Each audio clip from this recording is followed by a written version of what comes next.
Okay. So we're going to do something a little different. If you've been to some of my webinars before, I like to make these pretty interactive and sort of prompt you guys with questions and thoughts and that sort of stuff. I don't really have a ton of slides today. I'm going to show you one more slide, and it's mostly going to be a whiteboarding session. So the reason why I wanted to talk about productivity, this is not a topic that I get asked about a lot to create content around, but the reason why I want to talk about this is it's probably the number one challenge that I see with sales teams and sales reps that I work with is, and I help with prospecting mostly, right? Is they don't have time to prospect. It's hard for them to squeeze in those cold call blocks.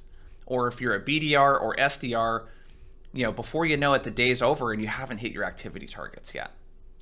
The other thing that I see a lot, especially around, it's March 23rd, it's almost the end of the quarter for a lot of you guys, is just burnout and stress and people working 60, 70, 80 hours a week to hit their sales targets.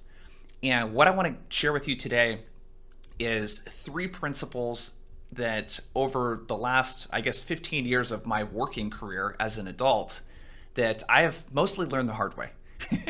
So my goal is to distill this stuff down into 3 simple principles that you can implement. And I just want to kind of get to it, if that's cool with you guys. So what I want to cover today is these 3 things.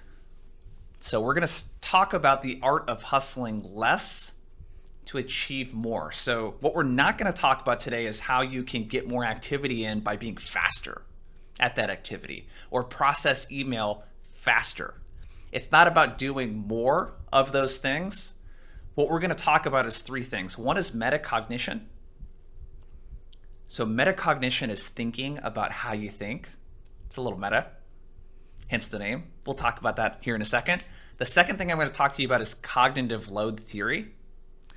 So essentially the distractions and the multitasking and how that makes us dumber and how to avoid that. And then the third thing I'm going to talk to you about is scientific management theory. So this is a principle that Henry Ford used to create the assembly line. And a lot of those principles apply to your personal productivity. So I'd love to know from you in the chat before we get started. And by the way, if you got questions, feel free to drop them into the Q&A. But I'd love to know from you in the chat, when it comes to your personal productivity, you shared with me some of the tasks that stress you out. If there was one thing that you felt gets in the way on a weekly or even daily basis that you're like, this thing really hurts my productivity and I'm not quite sure what to do about this, what's that one thing? Let me know in the chat. Madison, you're pretty quick with that, Madison. Slack. Children, Rich says. It's unfortunately, Rich, not a topic I'm qualified to talk about. I don't have kids, but we can talk about how to maybe kind of manage, some of those things. I'll do the best that I can, Rich, and maybe some other people have some ideas for you too. Yeah, open tabs, Nathaniel says. Redundant meetings, research. Slack, my dog. I feel you on that, Kathleen. We have a little toy poodle. Pepe, he can be quite the distraction when we first got him. Yeah, research, lots of meetings. Yes, a lot of themes here. I'm sure you guys can see in the chat. Yeah, you guys are funny. Alex, consuming too much of my content. Yeah, things are too accessible. Yeah, research. Yeah, LinkedIn content. Perfect. Okay. Yeah, bogged down with supporting details for orders. Okay, we're going to cover all of this stuff. So let's dig in. All right. So here's what I want to cover first. And the cool part, you guys, here is I have a little workbook that's got everything I'm going to teach you today. It's all summarized into a workbook, like bullet point form, all that kind of stuff. So the way that you can get the most out of this is really to just be as interactive as possible and to prompt me when you have questions or when you need some clarification. Okay, let's dig in. So the first thing I want to talk to you about is metacognition, and I like to use a simple analogy to describe this. So I'm in a place called Vancouver, Washington. It's right across the Columbia River from Portland, Oregon. So we get to skip the state sales tax, which is one of the big reasons why we're moving here, why we moved here. So let's say that I wanted to take a road trip. Sarah's family lives in New Jersey. My wife, she's from New York. And we wanted to take a road trip, and we wanted to get from here to here. Now think about the steps that you go through on a road trip. I've never made that cross-country trip before, but my guess is that there's probably going to be multiple pit stops that if we were really aggressive, we might be able to get there in 3, 4, 5 days. And what we would be able to do is we would not only be driving, right? We would be doing the data, and I usually do most of the driving. We would be driving, and literally as turns come up, I'm turning, I'm stopping, I'm making the decision to get gas when we need it, etc. On a road trip, what you do is you also step back from the task of driving to think about the plan, right? How you're getting from point A to point B, the GPS, Google Maps, Apple Maps, whatever you're using. You're able to step back from the task of doing the driving, getting from point A to point B, to think about how you're doing it. That's the best analogy I can use for metacognition, is it's to think about and have time where you think about how you do things. So I'll give you an example with sales. What I figured out, this has happened a little over a year ago, is, and let me know if you relate in the chat. During a sales call, I would take all these notes. I'd have 20, 25 bullet points of notes. I used to handwrite them actually, and then I started to type them out. So I'd take these notes, and then what I had to do with those notes is I had to then translate them into email form. I couldn't just copy and paste what I had. I had to rewrite them in a form that made sense to drop in an email for a prospect. And then I had to do that a third time on the sales deck. And the second call, I do a demo type of thing where I talk about my training. And I show the prospect a slide with all the notes that I took in the previous call. It kind of blows them away usually, right? When I do a good job of taking notes. But I did one task 3 different times. I took notes one time, I had to repurpose those into an email, and then I had to repurpose that into something I would put on the deck. Let me know in the chat, does anyone do this? You take notes during a sales call, you repurpose them into an email? Okay, I'm not alone. I thought I was the only crazy one here. Rich says brutal. Okay, I don't know why, but when I had to really think about all of the things that were bogging me down every week, I was like, dude, I spend like 2 or 3 fucking hours repurposing notes that I already took in the sales call. What if I took notes in the form that I would send in an email? And what if that form that I used in the email was the exact form that I would use on the presentation deck? So the form is priorities, challenges getting in the way, what you need help with. And it's really just bullet points under those. So what I started to do was I took notes in the form that I could literally copy and paste into the email that would also be copy pasted into the presentation deck. I know this sounds insanely obvious and simple, and everything I'm going to teach you today is, but if I didn't take the time to step back and think about how I was taking notes, I wouldn't have come up with the idea of, hey, light bulb, maybe I should take notes in the form that I could copy and paste and reuse instead of having to rewrite and spend 2-3 hours of my week doing this thing that I absolutely hate. Okay? So that's metacognition. So how do you apply this? There's a couple things that you can do. One of them is weekly reflection. Here's what you can do that's really simple, okay? So my wife, Sarah, one of her big ideas when we first got married was, Jason, we should do a retro. So she comes from software.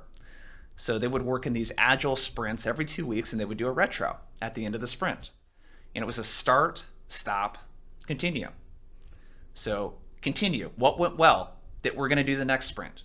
Start. What do we need to do the next sprint that we didn't do here? Stop. What didn't work last time that we should do this time? So Nathaniel, the retro, the Sunday retro, we did the same thing, except for with our relationship. We still do this every Sunday. We've missed maybe 2 or 3 Sundays in the 5 or 6 years almost that we've been married. So every Sunday we take 10 or 15 minutes and we do a retro on our relationship. Continue. Hey, what went well this week that we want to continue? Start. What do we need to start doing? Stop. What do we need to stop doing? And that could be silly shit, like leaving messes out, or putting the toilet paper on the wrong and the toilet paper comes on the front end instead of the end that touches the wall.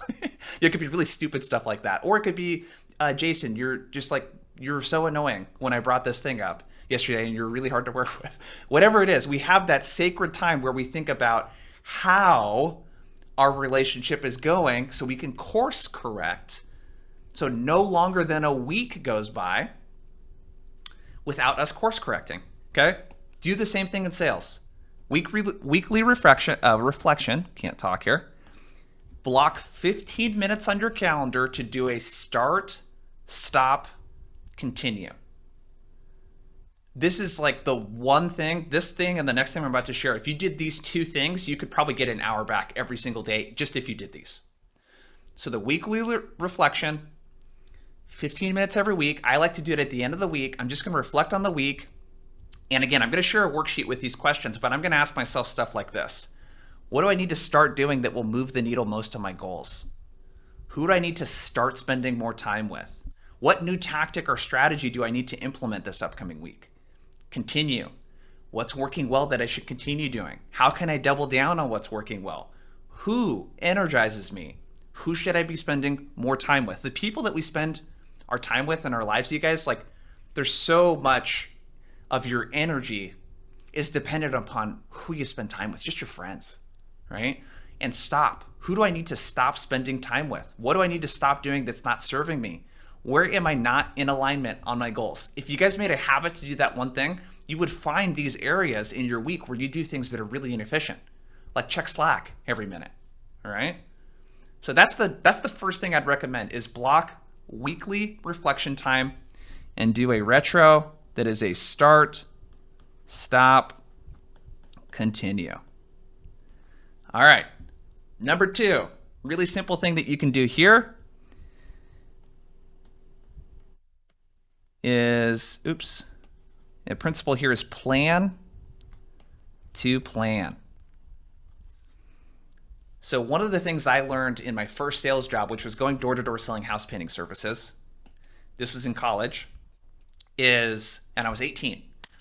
A big thing when you're in college is, college is kind of a lot of work, right? To add another job on top of that, that's 20 to 30 hours a week, it could be a lot. So what they recommended to me is they said, Jason, treat your week like a 40-hour work week. So you're going to go to school between the hours of 8 and 5 and fill those hours in between with your study time and all this other stuff. And they said, implement this one simple habit. You're going to spend 15 minutes every Monday or Sunday planning the week out. And then you're going to take 5 minutes at the end of every day or the next morning to quickly plan the day. And that was such an obvious, like, if there's one time management hack that I could share with you, it's that. And it doesn't even feel like a hack because it's so straightforward and easy, but it's the discipline of planning to plan. You should never have surprises during your week that come up. You should be accounting for all of these things. And what I notice when I plan, when I spend that 15 minutes planning my week, I notice that there's stuff on my calendar that should not be on there. Meetings with people that I shouldn't be meeting with. Tasks that are not in alignment with my goals. Right? So plan to plan. I want you to schedule one 15-minute block every week to plan, and then 5 minutes every day to course correct. So great questions so far. Aaron says, yes, this is my formula. Love to reverse engineer. Nathaniel says, how detailed is your plan? I always have a vague idea of what I want to do, but I find it very difficult to estimate how long different tasks will take. Great question, Nathaniel. So you want to think of yourself as an assembly line, the tasks that you're doing. I'm going to talk about this here in a bit. But what I want to get really good at measuring is per unit measurements and how long they take. So an example of that would be cold calling, let's say.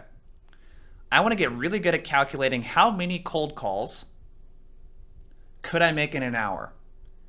So every 1 hour cold call block you do, I want you to pay attention to how many calls could you make in that hour, or how many emails, cold emails could you send in that hour. And now you have a unit of measurement so that when you go to plan your week, you know that, hey, if I need to make 100 calls and I can make 25 per hour, I need to block off 4 hours for that. And you can do the same with email. You can do the same thing with personalization, research, preparing for sales calls, whatever it is. come up with a list of all the tasks you do and how long each of those tasks take. So 15 minutes every week, 5 minutes every day. All right. The third one, you're going to create time constraints. Here, and I can't spell constraints here. There we go. Constraints. All right. There's something called Parkinson's Law. Now, what Parkinson's Law states is that work tends to expand to the amount of time that you allot. So if you schedule 4 hours in your calendar to do something that you could finish in an hour, it's going to take longer than an hour because you have zero urgency. So Albert Einstein talked about one of the most powerful forces in the universe being compound interest. If I had to pick the second most powerful force, it would be urgency. And you can manufacture urgency in your schedule. Okay? So the area where people run into trouble, this is probably going to be controversial for some of you. You should have a clear end time to your workday. It's not going to be perfect every day. This week has been hell for me so far. A lot of later days. But what you should try to do is schedule a clear end time to the workday to create a time constraint where you cannot mess around. You can't mess around looking at Slack, unimportant emails, because you don't have the time. The number one thing that you can do is, let's say you want to end your workday at 5 p.m. The number one thing that you can do is set a commitment at that time. So maybe it's a date night with your spouse. Maybe it's, I'm going to cook dinner for my family. Maybe it's, I'm going to go to a group workout class that I get charged for if I miss. Or maybe it's, I'm going to go on a walk with my friend or my spouse. Or I'm going to do something with my kids. Whatever it is. Create a clear end time to your workday and create some sort of commitment that you either can't get out of or that you would feel really bad if you canceled. So create a time constraint so that you have urgency. Create the time window being from here, your workday. I want to compress it a bit so that I have to work faster, more efficient, but most importantly, I know how to say no. One of the things that I did in October is I transitioned into a 4-day work week. It sounds really good in theory, by the way, but I still work over 40 hours a week in that 4-day work week. It's probably, like right now, it's about 50 in those 4 days. That's a bit of a problem, for me that I'm working on. So I'm not perfect with this either. But what I noticed, since I only have those 4 days, what I've noticed is it's made it way easier to say yes and no to things. I don't take on things that are not in alignment with the goal, the thing that I'm working on, because it's really easy to say no. I just don't have the time for it. Right? So Parkinson's Law, I want to create time constraints. Okay? Clear stopping point at the end of every day. All right, before I move to the next one, let me know in the chat, what's one of these things that you feel most excited about putting into action? What's been most actionable for you today?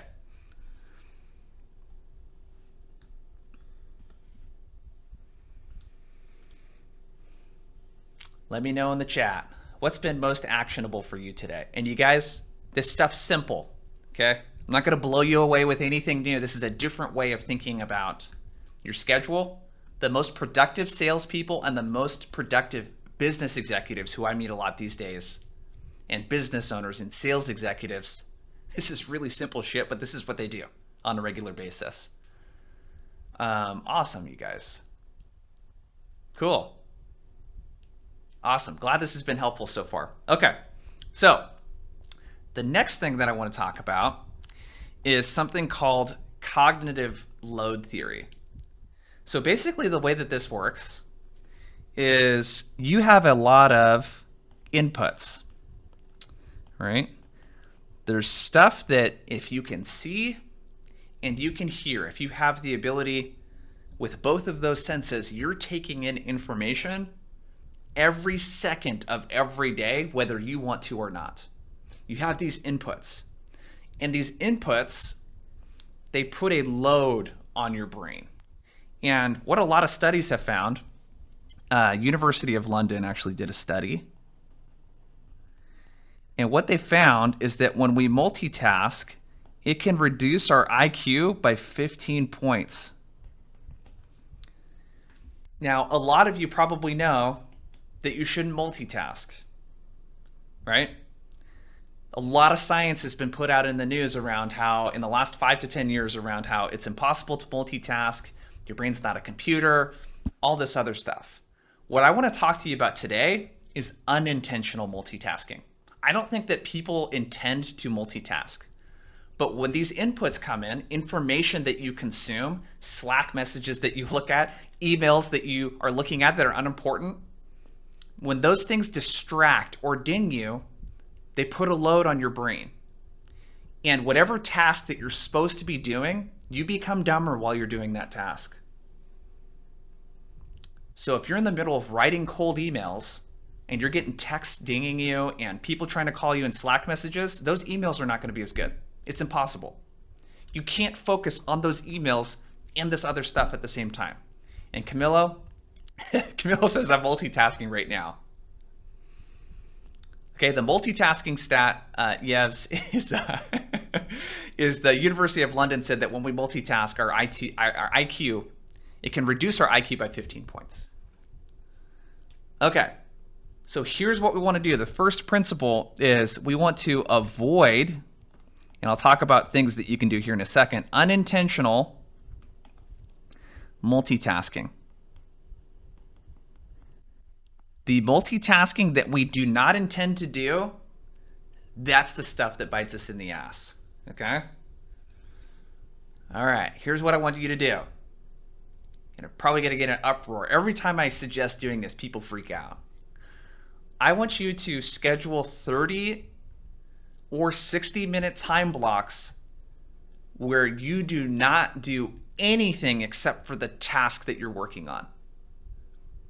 So if you decide that you're going to send cold emails, I want you to block off a half hour or an hour, and I don't want you to do anything besides that. A lot of the pushback I get on this is, well, Jason, what if my boss slacks me? And you know what? If your boss doesn't get a Slack message back within 30 minutes, I don't think that they're going to be pissed off about that. I think if a customer's trying to call you and you don't call them back for 30 minutes, I think you're going to be okay. What do you guys think? Yeah. Connor's like, oh my God, I'm freaking out. Connor, what if my boss slacks me? Your boss will not care if you don't Slack them back for 30 minutes, you guys. Okay? You need to protect your time. There's nothing that could be so important that if you don't get back within 30 minutes, that it's life-changing. The only thing might be an emergency call from someone in your family, which we'll talk about that here in a second, because that's the thing that people always bring up. So here's what I want you to do. All right? I want you to leverage do not disturb mode on your phone and computer. Exactly, Susan, right? Okay, I want you to leverage do not disturb mode on your phone and your computer. Yeah, someone said, my wife is definitely gonna be pissed if I don't pick up her call. Right, so we should talk about that too. One of the things that I have with Sarah is, hey, during the workday, if it's an emergency, here's how you can get a hold of me. Here's what I'll be looking for, right? And the way that I set up the do not disturb on my iPhone is that family, those are the only calls that will come through during the workday. All right, so, okay. Adult ADHD is a struggle. Here's what I want you to do. I'm just gonna share my screen. This is the document I'm gonna send to you guys afterwards, by the way, right here. Okay, I wanna give you guys an idea. Here's the extent that I go to with this, okay? Look at my notifications on my computer. What do you guys notice? Most of them are off. Like, I don't need to be notified when I get a text. I don't need to be notified of that. I want to check for messages. I don't want the messages, my texts, my emails, I don't want that to control me. I want to be in control of when I look at this stuff. All right, I have reminders on here that pop up. We actually don't need that. I should turn that off. Slack, instead of alerting me, I just have badges. So again, if I want to know what's in Slack, I have to go click on Slack. And I should turn this off too. That's it. No notifications. There's also on the Mac, and I have some directions in the thing that I'm going to share with you. I keep do not disturb mode on the entire workday for me. I don't want anything pinging me on my computer. So people are asking, what's your system to make sure that you respond to Slack messages? Accidentally look at an email or message and now it's red. I fear letting things slip through the cracks. Marga, great question. Here's what you're going to do. When you work in uninterrupted blocks for 30 minutes, you're going to have everything on Do Not Disturb, so that if something comes in, you're not even going to be aware that it comes in. I only want you to go into Slack when you want to check Slack. And maybe because you work in an industry where you need to be pretty responsive, maybe you only are able to work in 30 to 60 minute undistracted blocks. And every hour it's I work, heads down, making calls, doing sales calls, writing cold emails, and then I block 15 to 30 minutes off to check my email and Slack after that. So my day is 1 hour task, 30-minute check email Slack, 1 hour of tasks, 30-minute check email Slack, 30-minute lunch, 1 hour of tasks. Like if you get in 4 or 5, which is a lot by the way, 1 hour uninterrupted blocks where you can just do your fucking job, you're gonna be so productive. And this topic just fires me up because people create urgency when it's not really there. You don't need to be that urgent.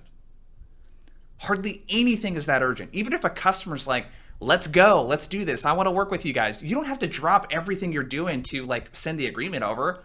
Like it could wait an hour. You know what I mean? Like just like think about how urgent you make things and if it actually has to be that urgent. All right? Leverage Do Not Disturb mode. Yeah, Lisa, you said I need D&D for LinkedIn. I got a cure for that too. Okay, so the second thing that you want to do is manage content cravings.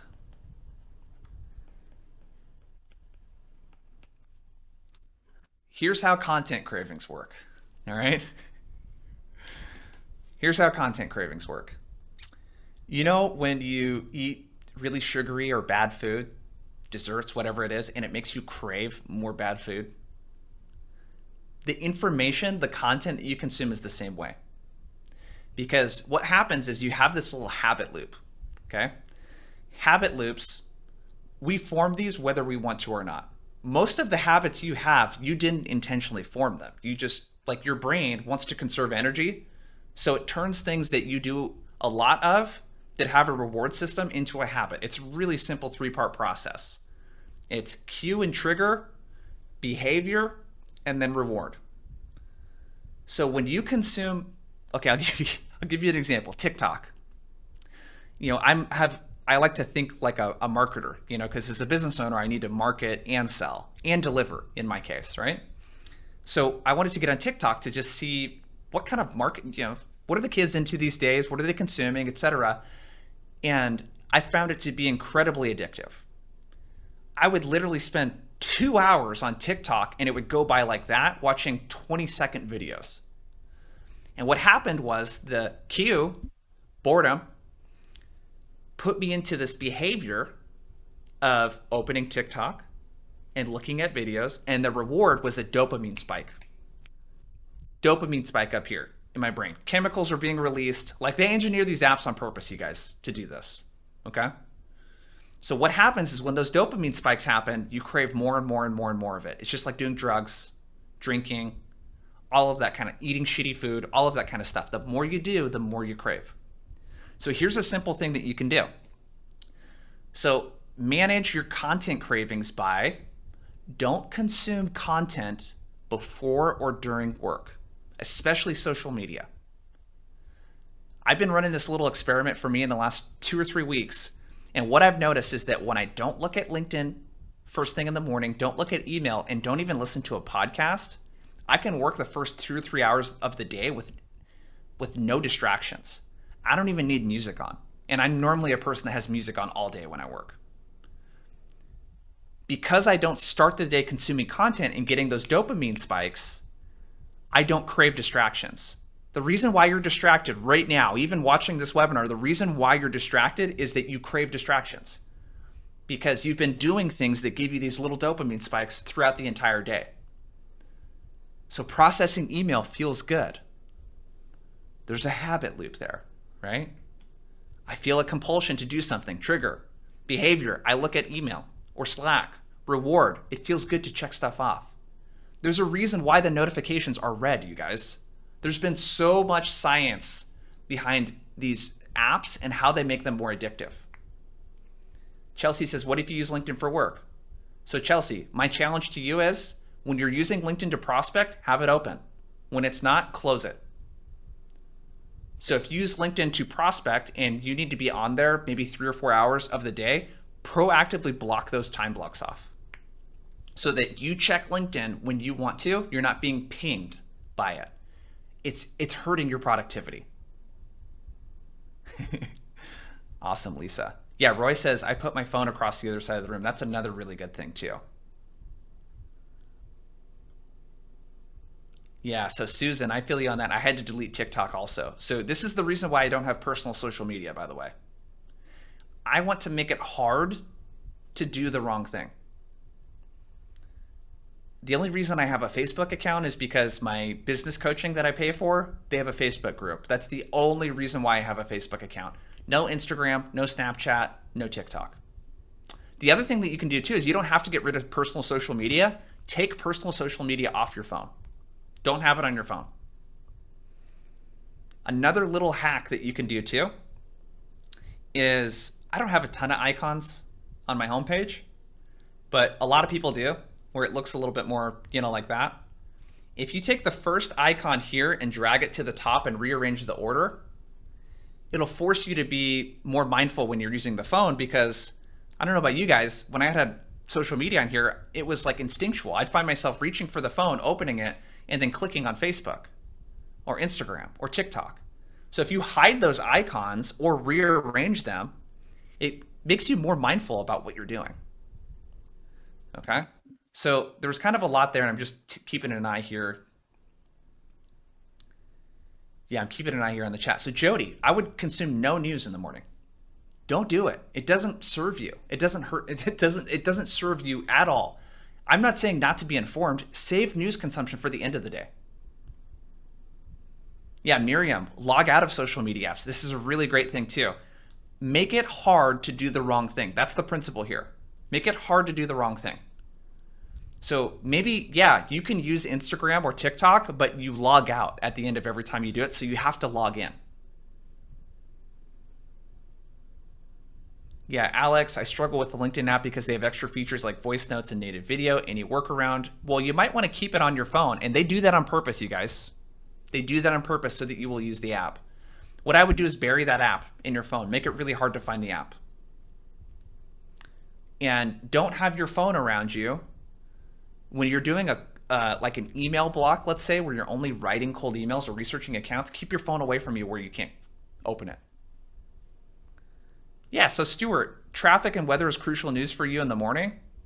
I hear you. Is there a way that you could curate that news versus having to go open the news or go off on a tangent or anything like that? I use something here. Let me show you guys. I highly recommend this. I use something called Feedly.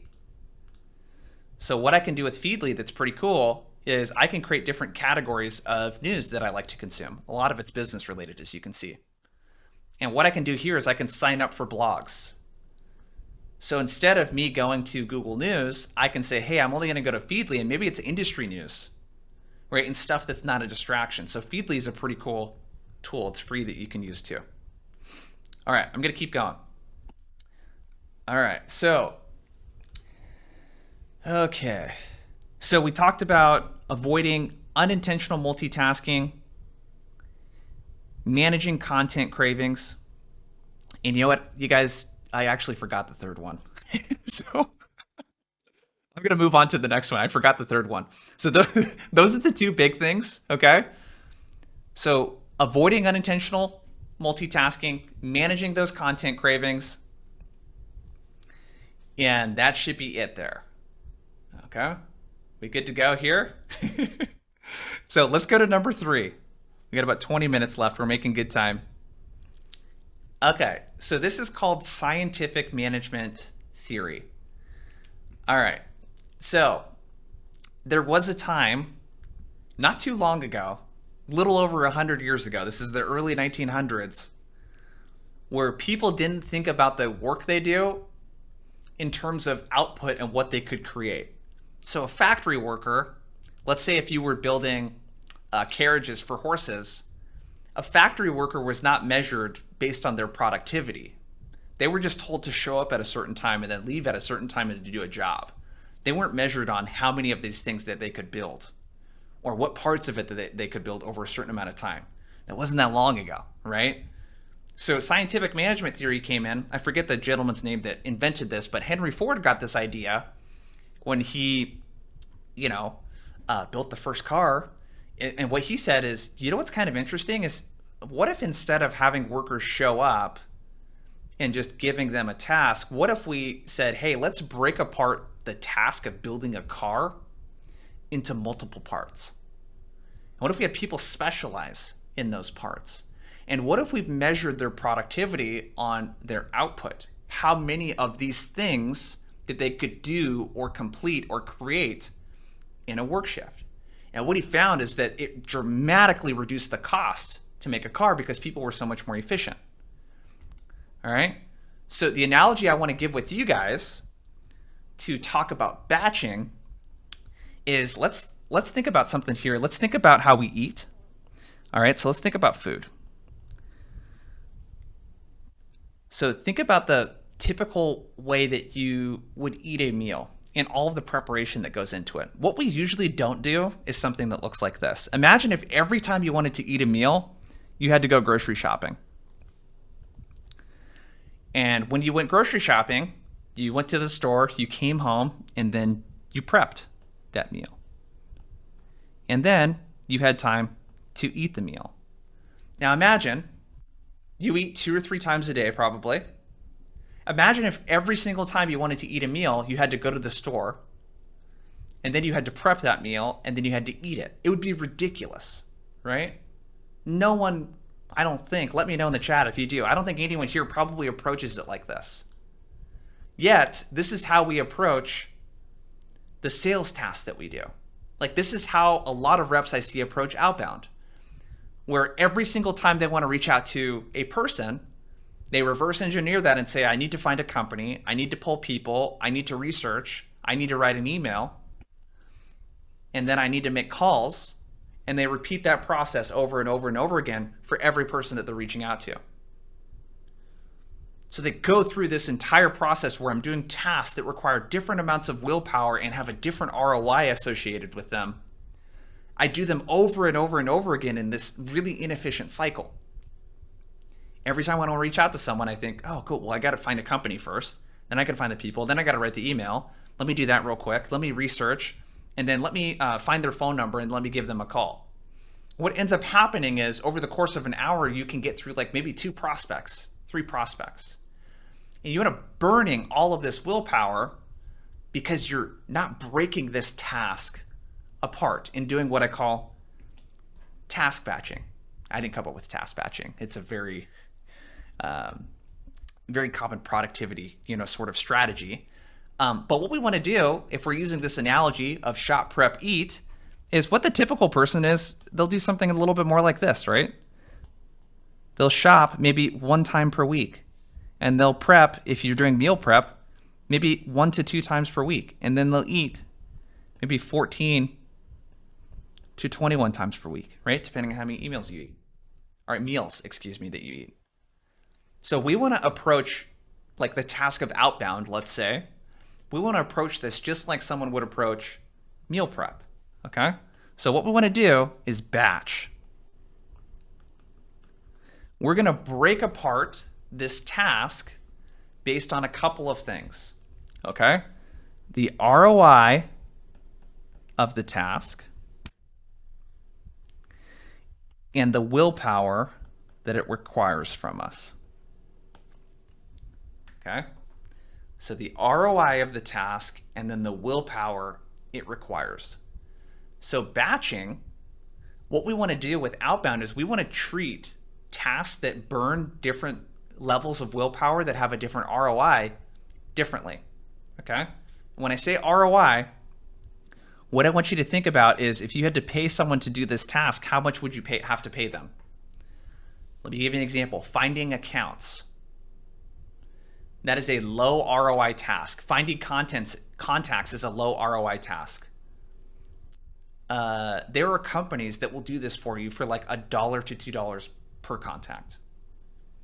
So when you spend your time prioritizing a task like list building, finding accounts and contacts, and you do that at a time when your willpower is the highest, which is the first 3 to 4 hours of the day, you're doing the lowest ROI activity at a time when it burns the most willpower versus cold calling. Think about it. If you had to pay someone to cold call for you, that's not going to be $1 a cold call if you had someone good. There are companies that pay hundreds of thousands of dollars to outsource their SDRs. A great SDR at a company, enterprise especially, I mean, they get like $120,000 plus a year. So think about how much a person's time is worth that's really good at cold calling versus really good at list building. So what I want to think about is the task of outbound. Again, an example would be the list building I want to treat as the shopping part, the finding accounts, the finding contacts. I'm going to do that at a time where it doesn't matter if I have a lot of willpower. So that could be afternoons at the end of the day, or it could be on like Monday afternoons or Friday afternoons when you're probably not going to be prospecting at the end of the day on Friday. And maybe Monday mornings, that's when you block off some planning type work, but you do most of your prospecting Tuesday through Thursdays when you spend most of your time doing it. I'm going to do all of my list building and finding contacts and all of that kind of stuff. I'm going to do that at a time where if I burn willpower with this, it doesn't really matter. And what I'm going to do here, so this is like your lists, the prep, and the eating part. These are like cold calls and then emails. What I want to do is cold calls are the highest ROI activity for any sales professional that does outbound. It requires the most amount of willpower and has the highest ROI on your time because you can get meetings, right? So I want a cold call at a time when the ROI on that activity is the highest. Typically, that's going to be the first 3 to 4 hours of your workday. Some of you might be the folks that get a good second wind in the afternoon, which is good to do too. But I want to task batch. I want to break apart these tasks based on the ROI of that task and the amount of willpower that it might drain and how much willpower that I need to do a good job on this task. Because if you show up at 90% during your cold call block, that could be the difference between getting a meeting or not. If you're performing at 90% when it comes to list building, that makes no difference. You could be tired and exhausted and all this other stuff, but you're still going to be able to find contacts and accounts with pretty high accuracy if you're not like totally present in there, right? So I want to save this cold calling. I want to do that when my willpower is the highest. I'm going to batch these tasks. I'm going to break apart the components of this task. All right. It's making sense so far with batching? I know it took me a little bit to kind of get into that. So that's task batching. The second thing is cherry pick. Yeah, Nathaniel, you said, so Jason, do you also know what tasks you're best at? Definitely. That's definitely a good way to look at it too. With certain tasks, so for example, cold calling is a pretty energizing task for me to do because it involves like a lot of preparation beforehand and it involves me talking to people, right? And getting in the zone. It can be a very energizing task for me. What can like really drain me, honestly, is running training calls with my clients is really draining. Not because I don't like it, it just like depletes all of my energy.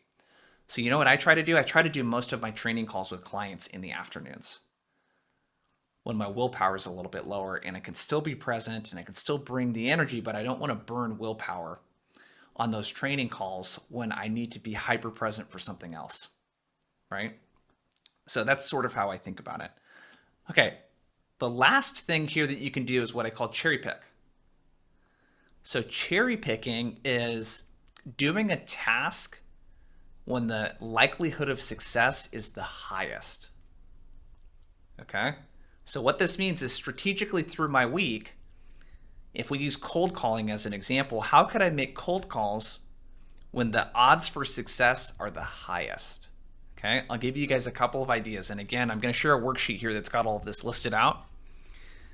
So one of the ways that you can cherry pick the time that you do cold calls, because I want to call it a time when the pickup rate's going to be the highest, right?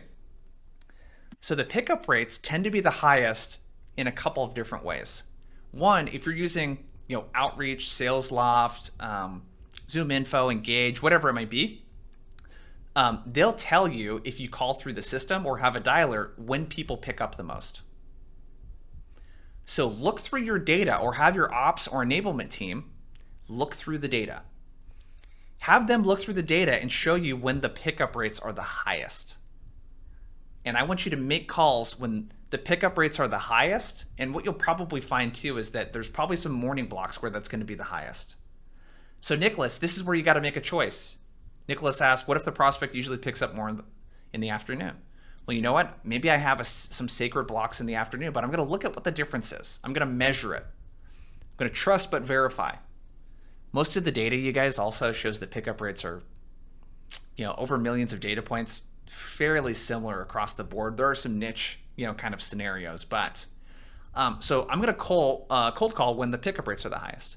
I want you to look through your sales engagement tools also and have them tell you when your email open rates and reply rates are the highest. The cool thing about emails is you can schedule them. So if I write these emails on a Monday, I might not schedule them for a Tuesday or a Wednesday. I'm going to schedule them when the open rate, the chance of success, the probability, if I had to, bet on this, roll some dice, if I had to bet on this activity having the highest probability of success, if I had to put a bet on this, when would I do it? That's what I want you to think about. The other thing that you can do too that's pretty cool is you can, if you are a little unsure about when to call people, I noticed that Monday afternoons and Friday early afternoon tend to have the highest pickup rates if you're having trouble with that. The reason for that is salespeople are traditionally told not to call prospects, cold call prospects on Mondays and Fridays because they're busy or it's the end of the week, etc. So you could try calling at those times. So that's what we want to do. We want to task batch and then cherry pick. Okay. All right. So here's what I want to share with you guys. I'm going to drop this into the chat here in a second. So I have like a little workbook for you guys here, and it's got all of this written out in more detail for you. So with metacognition, like what you can do here, planned reflection time, and it's got an action list of things that you can start doing. My suggestion to you is that you put this into action immediately. If you do this, you can get back an hour every day. You can get 5 hours back on your week if you are religious and consistent about the stuff that I taught you today. And then cognitive load theory. It's got all the stuff that I talked about here. And then more importantly, there's some directions on how to set up D&D if you don't know how on a Mac or a PC. One thing that I really like too is a Chrome extension called OneTab. So one of the principles, we didn't even talk about this today, is making tasks easier to start. So for example, one of the things you could do if you're going to cold call tomorrow morning is the afternoon prior, open up all the tabs that you would need to make those cold calls. And then with one tab, you can click here, boom, it pulls all the tabs down. So if you have like 5 or 10 tabs open for a particular task, or you don't want to lose something, but you don't want to be distracted by it, you just click one tab, boom, it's there. And anytime I have a recurring task, like, dude, I just open the task back up like this. And it closes the tabs here so it doesn't eat up your RAM or slow your computer down. It's pretty badass. So what you could think about is, for me, I have demos that I do for our Outbound Accelerator program. So instead of having to open up all of these individual documents, I just click Restore All, and it opens up all the documents for me. So I don't have to think about and hunt down and burn willpower hunting for stuff. It's a pretty badass app called OneTab. So that's what's in here. OneTab, there's an action list there. And then lastly, scientific management theory. There's the example that I gave here, plus, just action items and things like that you guys can do. I'm going to share this with you in the chat. Go ahead and make a copy of it. And I got like about 5 minutes here for some Q&A. Who's got some questions? So Chelsea, you actually had something in the Q&A. If you guys could drop some questions in there into the chat for me or the Q&A, I can get to a couple of your questions. But Chelsea Morrison asked, thoughts on keeping notifications for LinkedIn on to respond to prospects right away, getting them while they're online on the app. So Chelsea, I totally get the need to be responsive here, but I would proactively schedule the times that you want to be responsive. There's a drawback to that, right? Is that could affect the reply rate, the response rate when they're not on the app, let's say.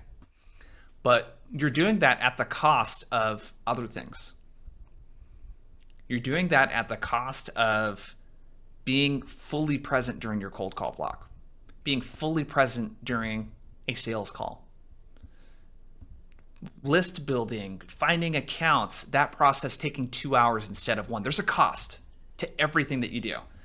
And what a lot of people don't realize is that choosing not to do something is also a decision, right? You choosing not to limit notifications, that has a consequence, right? So I would look at that. One of the things that you could also look at too is when people tend to be on the app. Another thing too is you don't have to just talk on LinkedIn. You can always pick up the phone. When you see a response, you could pick up the phone and call them, right? And say, I'd like to do this the old-fashioned way, right? And call you. Okay, so Corey, you said question on looking at an example of your meeting form that is both client-facing and internal-facing. Yeah, let me know, Corey, what the question is, and I can help you. Madison asked, how do you balance these ideas and being religious and then being flexible when needed? I'm a great planner, but then I get really anxious when the plans change. So I like to account for flexibility as well. So I have some recurring times on the calendar where I have appointments with myself. So the first hour and a half of the day for me, well, I guess it's the first 2 hours, from 5 to 7 in the morning. From 5:30 to 7, I am writing a book that I'm working on right now. So that's something that I want to be there every single day. And then I'll leave the afternoons open in my schedule for appointments. So I want to do all of my sales calls in the afternoons. Those are also the times when prospects are least likely to reschedule, by the way. Gong's got a lot of interesting data around that. So the way that I would think about that is, to your question, plan certain things and then leave some flexibility in your schedule, or schedule time that's longer than you might need for certain things if you feel like they might run over. So give yourself some flexibility. I would maybe aim to plan 50% of what you do during the week and then leave the other 50% open. Great question, Madison. So Nicholas, what about having snippets for your messaging? Would you recommend one? Yeah, snippets. A tool that I recommend is, I'll drop it into the chat for you. It's called Magic. Chrome. Let me drop it into the chat. These guys have a really cool, or it's Magical, sorry. There's what it is. Check that out. Check that out, Nicholas. That's a really cool tool where you can create snippets and things like that to save you some time. Yeah, sure thing, Aaron. Pablo, recommendations of outsources for list building, prospecting. Just Google it, Pablo. There's a ton of stuff that'll come up. Jody said, do you look at your time in 30-minute blocks, 60-minute blocks? It depends on what I'm doing. So I try to, depends on the task. I try to do things in increments of 1 hour if it's something where I need to get into a rhythm. So cold calling, I don't find productive to do a half-hour block because I may not get a hold of someone during that time. But if I do it for an hour, I'm typically making enough calls during that time that I can make some headway on something and get into a bit of a rhythm. So your brain can really work only in like 60 to 90-minute blocks. 90 minutes is even stretching it at a time. So 30 or 60 minutes is fine. Just kind of go with what kind of task that you need to work on. Yeah, deep work's great, Gabriel. Yeah, Donnie, you mentioned creating hard workday stops. How do you recommend setting these if they expected to perform social engineering after normal work hours? Start the workday later, Donnie. So create a time constraint for yourself that's like an 8-hour day or a 9-hour day or a 10-hour day or whatever you feel comfortable with and need to do during that day. And if you have stuff that you need to do in the evenings for like social networking for your job or whatever it might be, that's sort of how I would plan for it. Is I would plan to work less, or maybe you have a first part in the morning where you do a 4 or 5 hour block, and then you take some time off in the afternoon, 3 or 4 hours, and you get back to it in the evening. So you could do something like that too. Yeah, one tap's pretty awesome, Chelsea. So Robin, great question. How do you schedule training and learning? I like to do that first thing in the morning because it doesn't burn a lot of willpower, and it's the thing that is the most important that I'm most likely to procrastinate. It's kind of like why if you have trouble working out, you should try to do it in the morning too, because it's not the most urgent thing, but it's a really important thing for you to do, and you're least likely to procrastinate something in the morning for most people. Okay. I think we got to everyone's stuff. Marga, you had one more question. When blocking out time for writing emails, what is the best practice for aligning those emails with calls? Yeah, so Marga, great question. So what I would do is if, let's say that I'm going to make a cold call block tomorrow, I would write the emails today and schedule the emails to go out from 8 to 9 a.m. tomorrow. And then I would make calls during that time, 8 to 9 a.m. So that's something that you could do, Marga. All right, everyone. This is super fun. Love the interaction. Hope this was helpful for you. Check out the document that I dropped in. Let us know if there's anything that we can do to help. And that's it. I'll send out the replay here for you in a couple days, but appreciate the time, everyone. We'll see you. Have a good rest of your week. Later.